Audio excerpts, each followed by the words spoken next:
Sir మీరు మా ఎప్పటి ఉంటారు కొంచెం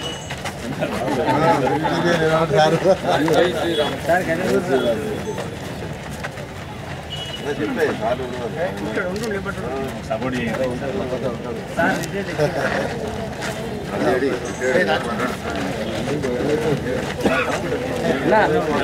అన్న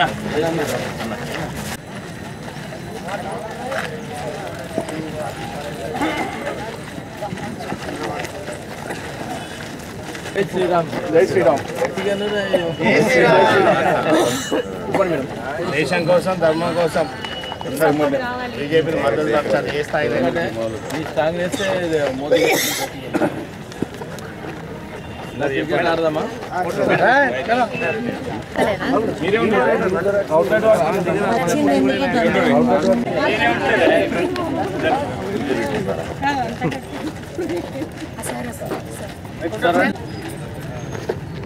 రండిలేనా ఇట్రా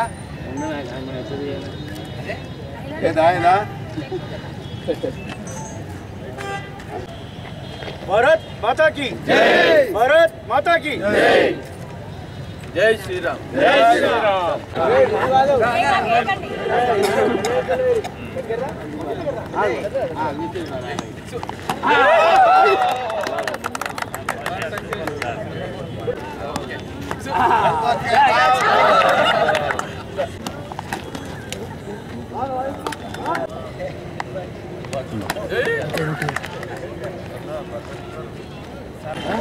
మీతోనే మళ్ళీ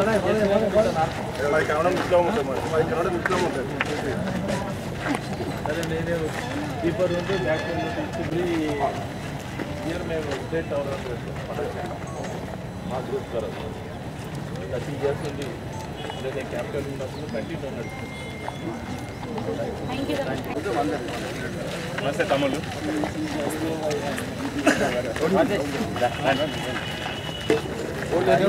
అందరూ కార్యకర్త సపోర్టు మనోళ్ళందరికీ కూడా అరే యూత్ ఎట్టుండాలి స్ట్రాంగ్ కూడా నవ్వాలి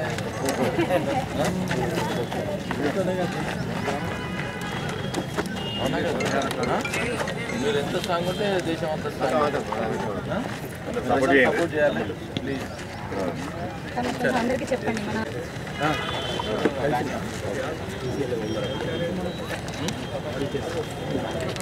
అందరు చెప్పండి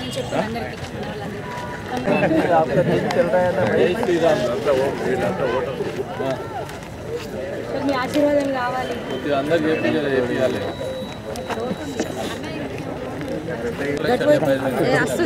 అందరికి బెనిఫిట్ అవుతుంది వస్తుంది వీళ్ళ కట్టం అవుతుంది ఇప్పుడు ఆల్రెడీ అయిపోయిన తర్వాత నెక్స్ట్ ఇయర్ కదా బెనిఫిటే కదా మంచిగా ఇది ఒకటే లేకపోతే కూడా పే చేస్తుంటే ట్యాక్స్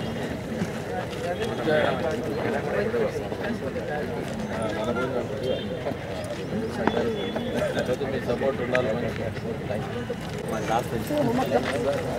క్లాస్ నువ్వు కూడా లెక్చర్ పూర్వ కార్యకర్త అజిరెడ్డి దుర్గమార్ శ్రీనివాస్ అని యువజన సేవ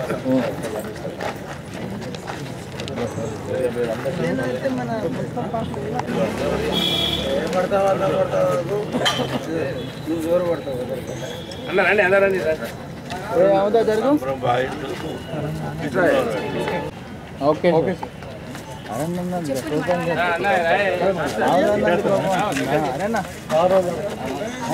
అయ్యో అయ్యో అంటే ఎన్రోల్ చేసుకోలేరా ఎన్రోల్ చేసుకుంటలేరు పిల్లలు ఆడపిల్లలు ఎటు పోతారు నేను చేసుకొని చెప్పినా కూడా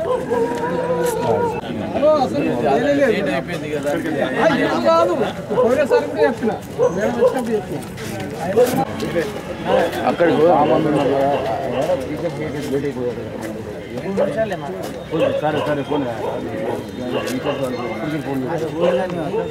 సరే సరే హరಲ್ಲ సరే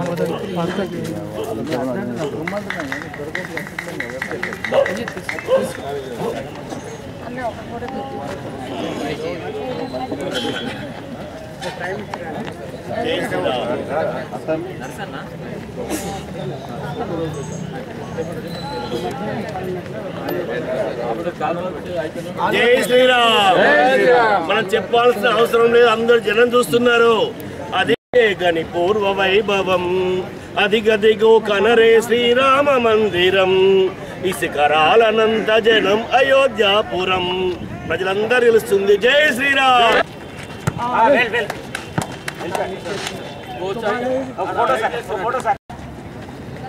అయ్యో రండి మీరు రండి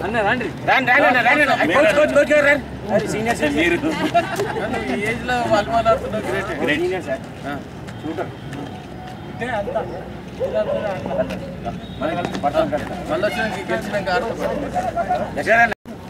పట్టభద్రుల పక్షాన ప్రశ్నించే గొంతుకనై నేను నిలబడతాను, నేను కలబడతాను, శాసన మండలిలో మీ అందరి కోసం గర్జిస్తాను అని చెప్పేసి బీజేపీ పార్టీ బలపరిచినటువంటి అభ్యర్థి గారు గౌరవనీయులు విద్యావేత్త, అదేవిధంగా సామాజిక సేవకులు, మంచి దయాద్ర ఉదయం ఉండి కరోనా లాంటి కష్టకాలంలో కూడా ప్రజలకు అందరికీ వెన్నుదండుగా ఉన్నటువంటి నాయకులు మన అంజిరెడ్డి అన్న గారు, గౌరవనీయులు నరేంద్ర మోదీ గారి ఆశీర్వాదంతో గౌరవనీయులు మన కిషన్ రెడ్డి గారు, అదేవిధంగా గౌరవ పార్లమెంట్ మెంబర్స్, గౌరవ ఎమ్మెల్యేస్, మా కమల కుటుంబ సభ్యులు అందరి పక్షాన నేను ముందుండి ప్రజల తరపున, పట్టభద్రుల తరపున పోరాడతానని ముందుకొచ్చినటువంటి నాయకులు మన అంజిరెడ్డి అన్న గారు. ఈరోజు జగిత్యాల జిల్లా హెడ్ క్వార్టర్ అయినటువంటి జగిత్యాల పట్టణంలో వాకర్స్ అందరినీ మార్నింగ్ వాక్లో కలుద్దాము అని చెప్పేసి ఇక్కడికి రావడం జరిగింది. మరి ప్రజలందరినీ, పట్టభద్రులందరినీ, మేధావి వర్గాలందరినీ నేను ఒకటే కోరుతా ఉన్నాను, దయచేసి ఆలోచన చేయండి. గతంలో పట్టభద్రుల ప్రశ్నించే గొంతుకనే నేను ఉంటానని చెప్పేసి ఇక్కడ నుంచి ఉన్నటువంటి నాయకులు ఏ రోజు కూడా పట్టభద్రుల్ని పట్టించుకున్న పాపాన పోలేదు. అందుకే మరొక్కసారి ఆలోచించండి. మీ విలువైన ఓటు, మొదటి ప్రాధాన్యత ఓటును వేసి అన్న అంజిరెడ్డి అన్న గారిని గెలిపించాలని భారతీయ జనతా పార్టీ తరపున నరేంద్ర మోదీ గారి నాయకత్వంలో అవలంబిస్తున్నటువంటి అభివృద్ధి సంక్షేమ పథకాలు మీ అందరికీ కూడా బాగా తెలుసు. మేధావులారా ఒక్కసారి ఆలోచన చేసి మీ మొదటి ప్రాధాన్యత ఓటుని 27 రోజున అన్నకు, అంజిరెడ్డి అన్న గారికి వేసి భారీ మెజారిటీతో గెలిపించగలరని కోరుకుంటూ మీ అందరి ఆశీర్వాదాలు కూడా అన్నకి, మా అందరికీ ఉండాలని మరొక్కసారి కోరుకుంటాను. భారత్ మాతాకి జై. ఇప్పటి వరకు 2 వాకర్స్ అసోసియేషన్ తిరగడం జరిగింది.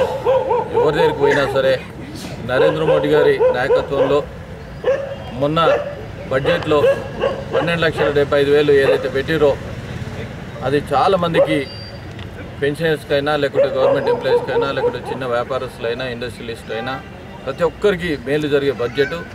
దాంతో గత 60 సంవత్సరాల నుండి ఇంతవరకు 3 లక్షల నుంచి 12 లక్షలు పెంచిన ఘనత ఓన్లీ నరేంద్ర మోడీ గారికి దక్కింది. రాబోయే రోజుల్లో వీళ్ళందరికీ, ఎవరికైతే ఈ ఎంప్లాయీస్ వీళ్ళందరూ ఉన్నారో, చిన్న వ్యాపారస్తులు ఉన్నారో, అడ్వకేట్స్ అయినా, డాక్టర్స్కైనా, ఇంజనీర్స్కైనా, మిగతా మేధావులందరూ ప్రతి ఒక్కరికి 5 లక్షల నుంచి 15 లక్షల దాకా ఓడి ఫెసిలిటీ కూడా ఇప్పిద్దామని ప్రపోజల్ ఒకటి ఉంది. ఇంకొకటి ఏంటంటే దేశం స్ట్రాంగ్ ఉంటేనే మనము అందరం స్ట్రాంగ్ ఉంటామనే ప్రపోజల్ అందరికీ ఉంది. మేధావులందరూ మొన్న చూసిరు, మహారాష్ట్ర చూసిన తర్వాత ఢిల్లీలో కైవసం చేసుకోవడం జరిగింది. ఇదే 100 సంవత్సరాల పార్టీ ఒక్క సీట్ కూడా ఖాతా తెరవకపోవడం ఇదే నిదర్శనం. వాళ్ళు నెరవేర్చిన హామీలు ఇచ్చుకుంటా ఎక్కడ పోయినా కానీ ఇక్కడ ఏదో ఇంప్లిమెంటేషన్ చేసినామని అక్కడ పోయి అక్కడ ఇస్తే ఆటోమేటిక్ ఏంటంటే టోటల్ ప్రతి ఒక్కరు ఒకటే చూస్తూ ఉన్నారు. మనం స్ట్రాంగ్ ఉన్నప్పుడే వర్క్ స్ట్రాంగ్ అవుతుంది. ఇన్ఫ్రాస్ట్రక్చర్ ఏదైతే డెవలప్మెంట్ అవుతుందో ఆటోమేటిక్ డెవలప్మెంట్ అవుతుంది. యువత విషయంలో తీసుకున్నా కానీ వీళ్ళు ఒకటే అంటున్నాం, మీకు యువత విషయంలో, నిరుద్యోగుల విషయంలో 56,000 అకౌంట్లు వేసినాకనే ఓటు అడగాలి. మళ్ళీ యువ వికాస్ అని చెప్పి ఏదైతే మీరు ఇచ్చిన కమిట్మెంట్స్ ఉన్నాయో, ఆడపిల్లలకు ల్యాప్టాప్ ప్లస్ స్కూటీ ఇస్తున్నారు, స్కూటీ ఇచ్చిన తర్వాత ఓటు అడగాలి. తర్వాత ఓల్డ్ ఏజ్ పెన్షన్ ఏవైతే ఉన్నాయో పెన్షన్ ఇచ్చిన తర్వాతనే ఓటు అడగాలి. కాలేజీల విషయంలో తీసుకుంటే కాలేజీల విషయం తీసుకుంటే ఫీజు రీఎంబర్స్మెంట్ గత ప్రభుత్వం ఏదైతే ఉందో ఫీజు రీఎంబర్స్మెంట్ విషయంలో 6,500 కోట్లు ఉన్నాయి. సుమారు 7,000 కోట్ల దాకా ఇప్పుడు పెండింగ్ ఉన్నాయి. చాలామందికి కాలేజీల విషయంలో తీసుకున్నా కానీ మీకు నేను ఒకటే కాంగ్రెస్ పార్టీ ఎవరైతే ఉన్నారో అభ్యర్థి వాళ్ళకి కాలేజీలు ఉన్నాయి. మరి కాలేజీలు ఉన్నప్పుడు మీరు డబ్బులు తీసుకున్నారా వాళ్ళ దగ్గర? ఫీజు రీఎంబర్స్మెంట్ అమౌంట్ మీకు వచ్చిందా? మరి మీ బాధ వాళ్ళ బాధ మీకు తెలుస్తలేదా? మేము ఒకటే అడుగుతా ఉన్నాం, కాంగ్రెస్ అభ్యర్థి ఎవరైతే ఉన్నారో మీరు ఫీజు రీఎంబర్స్మెంట్ ఇప్పించిన తర్వాతనే 7,000 కోట్లు ఇప్పించిన తర్వాతనే మీరు ఓటు అడగడానికి పోవాలి. ఎందుకు అంటే మొన్న 4 మంత్రులు వచ్చారు మీకు నామినేషన్ కోసానికి. ముఖ్యమంత్రి మీ దగ్గరనే ఉన్నాడు. మరి మీ గవర్నమెంట్ ఉన్నప్పుడు ఎంతమంది ఎన్ని ఇబ్బందులు పడుతూ ఉన్నారు? యజమానే ఇబ్బంది పడుతూ ఉన్నది. వాళ్ళకి ఫీజులు అమౌంట్ ఇవ్వక, లెక్చర్స్కి అమౌంట్ ఫీజు శాలరీ ఇవ్వక వాళ్ళు ఇబ్బంది పడుతూ ఉన్నారు. ఫీజు రీఎంబర్స్మెంట్ రాకపోతే విద్యార్థులు పైసా చదవలేక వాళ్ళ సర్టిఫికేట్ లేక వాళ్ళు ఇబ్బంది పడుతున్నారు. మేము డిమాండ్ చేసేది ఒకటే, నువ్వు పబ్లిక్లో తిరగాలంటే వాళ్ళు ఫీజు రీఎంబర్స్మెంట్ ఇప్పించిన తర్వాతనే పబ్లిక్లో తిరగాలని డిమాండ్ చేస్తూ ఉన్నాం. రాబోయే రోజుల్లో ఒకటి మీ అందరికీ కోరేది ఏంటంటే భారతీయ జనతా పార్టీకి మొదటి ప్రాధాన్యత ఓటు వేసి గెలిపించాలని ప్రార్థిస్తున్నాను. భారత్ మాతాకి జై.